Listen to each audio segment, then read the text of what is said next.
మరి ముఖ్యంగా రేవంత్ రెడ్డి గారి విధానం కనిపిస్తూ ఉంది. ఈరోజు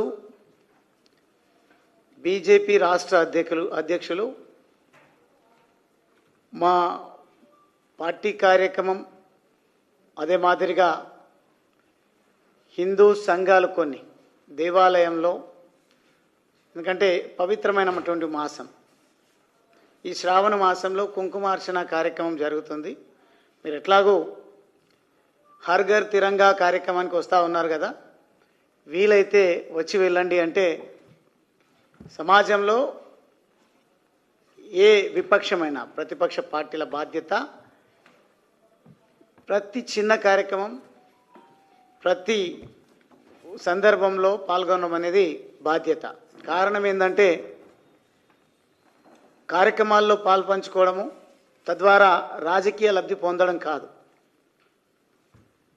రామచంద్రరావు గారికి, మా ప్రెసిడెంట్ గారికి అపారమైనటువంటి అనుభవం, ఒక న్యాయవాదిగా అనుకోండి, లేదంటే ప్రజా జీవితంలో ప్రజాప్రతినిధిగా అనుకోండి, చాలా అనుభవం ఉంది. కాబట్టి పార్టీ వారికి బాధ్యతలు ఇచ్చి ప్రస్తుతం ప్రధాన ప్రతిపక్ష పార్టీ ప్రభుత్వ వైఫల్యాలను ఎండగట్టడంలో అనుకున్న స్థాయిలో ఏమాత్రం సమస్యలను లేవనెత్తడం లేదు, వాటి పరిష్కారం కోసం కృషి చేయడం లేదు. కాబట్టి మనం కూడా దేశానికి ప్రాతినిధ్యం వహిస్తున్నప్పటికీ దేశాన్ని అద్భుతమైనటువంటి పంతాలో అభివృద్ధి రంగంలో కానీ దేశ పరిరక్షణ జాతీయ భావంతో ముందుకు పోతున్నప్పటికీ ఇక్కడున్నటువంటి కాంగ్రెస్ ప్రభుత్వం ఇచ్చిన హామీలను నెరవేర్చకుండా ప్రతిపక్షాల గొంతు నొక్కేటువంటి ప్రయత్నం చేస్తూ ఉంది. కానీ ఒక వెసులుబాటు అయితే వాళ్ళ సభ్యత్వం విషయంలో కోర్టు ఆదేశించినట్టుగా ఇన్ఫర్మేషన్ యాక్ట్ను వాడుకొని బ్లాక్మెయిల్కు తెరలేపి అక్రమంగా సంపాదించిన డబ్బుతో రాజకీయాలు నడిపిస్తున్నాడు, యూట్యూబ్ ఛానల్స్ను అప్పుడు బాగా వాడుకున్నాడు అనేది. కానీ ఈరోజు యూట్యూబ్ ఛానళ్లను వాడుకొని ఏ రకంగా వారిని అవమానపరుస్తున్నారో, మెయిన్ స్ట్రీమ్ మీడియా గురించి ఏ రకంగా అక్కసి వెళ్ళగక్కుతా ఉన్నారో, అసహనం ప్రకటిస్తూ ఉన్నారో, ఇవన్నీ కూడా గమనిస్తున్నాం. మీరు ఎంత రెచ్చగొట్టినా ఈరోజు జూబ్లీ హిల్స్లో ఉన్నటువంటి సబ్బండ వర్ణాలు బీజేపీ వైపు చూస్తూ ఉన్నాయి. ఈరోజు ఒక దేశభక్తి దైవభక్తితో ఉన్నటువంటి వాళ్ళపైన ఒక మచ్చ వేసేటువంటి ప్రయత్నం మీరు ఏదైతే చేస్తూ ఉన్నారో వారికి కూడా ఆత్మగౌరవం ఉంది.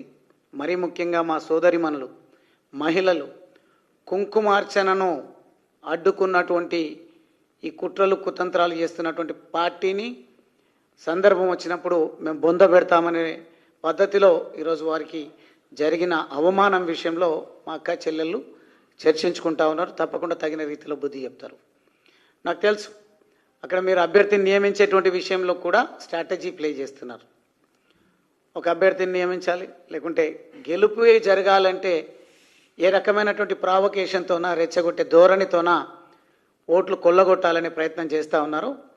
మీరు ఎంత కులాల మధ్యలో, మతాల మధ్యలో, ప్రజల మధ్యలో ఆంతర్యాలు సృష్టించి చిచ్చు పెట్టేటువంటి ప్రయత్నం చేసినా ప్రజలు విఘ్నులు. గత 18-20 నెలలుగా మీరు పాలనను గమనిస్తూ ఉన్నారు. మీ అసమర్థతను పూర్తి స్థాయిలో అర్థం చేసుకున్నారు. కాబట్టి మిమ్మల్ని వదిలిపెట్టరు. ఓటుతోనే బుద్ధి చెప్పేటువంటి రోజులు దగ్గరలోనే ఉన్నాయి. రేవంత్ రెడ్డి గారు దయచేసి ఈ అక్రమ అరెస్టులను ఆపాలి. మేము ఈరోజు తీవ్రంగా ఖండిస్తూ ఉన్నాం. ఒక చదువుకున్నటువంటి దేశభక్తి కలిగినటువంటి మా పార్టీ ప్రెసిడెంట్ రామచంద్రరావు గారిని ఈరోజు హర్ ఘర్ తిరంగా జాతీయ జెండాను సమాజం లోపలికి విస్తృతంగా తీసుకెళ్ళాలి, దేశాన్ని సంఘటితంగా ఉంచాలనే ప్రయత్నం చేస్తూ ఉంటే మీరు విచ్ఛిన్నం చేసే కుట్రలు చేస్తూ ఉన్నారు.